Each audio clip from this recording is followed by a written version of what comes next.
Well, the latest is, we signed and contracted to do a rematch, and that's what it is right now. Do you know when it's going to be, when we can hear? I don't got no date right now, but I know that's the next fight that Terence Crawford. How long do you think it will be before we have some news about that? I don't know. It's still up in the air, given the first male boxer, undisputed, in any division in a 4-belt era. And I honor, that. And if he was to come to me or activate his... I mean, it could happen. I mean, why not? If Crawford want to challenge himself to be great, let him try to be great, So, so I'm with it. So, I'll be going for Bud. If he fight Canelo, I'll be going for him.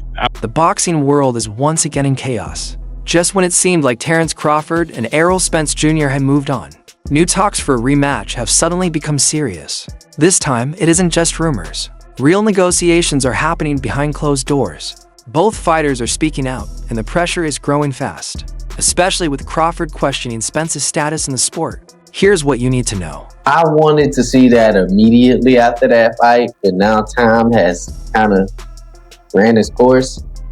I don't want to see Errol. I just don't want to see Errol get done like that.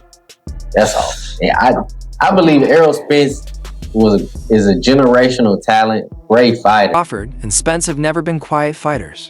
Now that the rematch talks feel real, they're speaking out even more. They're taking shots at each other in interviews, on social media, and even during a heated live moment. Spence, who hasn't fought since his tough loss to Crawford in 2023, is more motivated than ever. He wants the rematch badly and says the first fight didn't show the truth. He claims he was drained at 147 pounds and the weight cut left him empty. Crawford, however, keeps reminding everyone what happened, how he dropped Spence 3 times and dominated the fight. But Spence refuses that narrative. He believes things will be completely different at 154 pounds. You gonna knock my first? Because I don't want to personally, we talking about what we want to see. I don't want to see it. Because I know what it's going to look like. The same as it looked last time. No, you don't. Yes, I do. Errol Spence wasn't the same. What was wrong with him? He looked slow. He looked he looked sluggish. Why? I can't tell you. I wasn't in camp. At the division, he dominated for his entire career. All of a sudden, when it came time for this fight, he looked different. Why? I wasn't in camp with him. I can't tell you. I don't know if his body finally broke down for being at 147 for too long. Back and forth has been happening since the moment Spence activated the rematch clause. After Crawford's dominant win in July 2023, Spence immediately requested a second fight. But the contract was clear. If neither fighter submitted written notice, saying they couldn't make 147 pounds, then the rematch must happen at welterweight again. Spence never turned in that notice, yet he and his team kept demanding 154. Crawford refused, seeing no reason to give Spence an advantage.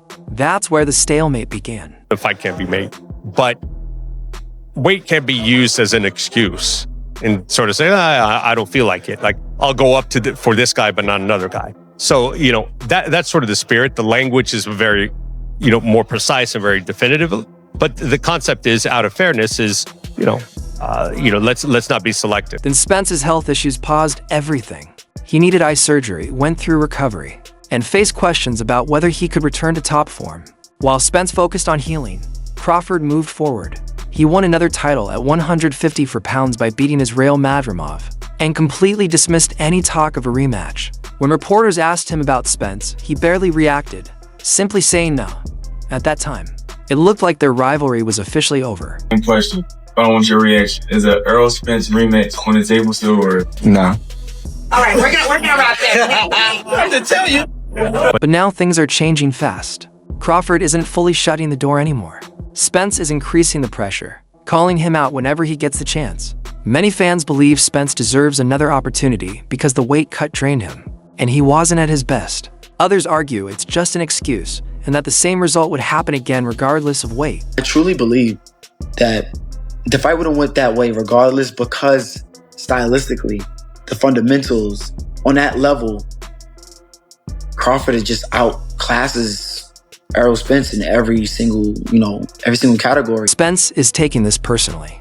He openly accuses Crawford of avoiding him and pretending the first fight doesn't matter just because Spence lost. Crawford, who never lets anyone control the narrative, fires back hard. He tells Spence he had his chance, got dominated, and didn't even look like he belonged in the ring with him. 44 or 47, but I'm sure he probably gonna push the weight up, but there's not gonna be no change in the decision. The performance still is gonna be the same. Might be even a little bit better. So he might want to watch out before he activate the rematch clause. Now both fighters are making it clear they're ready for another showdown. Spence insists Crawford never faced him at full strength, and that he will prove everyone wrong this time. Crawford, on the other hand, finds the idea almost laughable.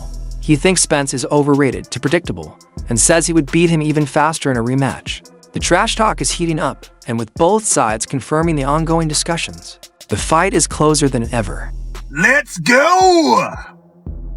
As you can see, man, breaking news, Errol Spence then activated that rematch clause to fight Terence again, right? Let's be honest, we all saw the fight. Crawford beat boogers out that boy.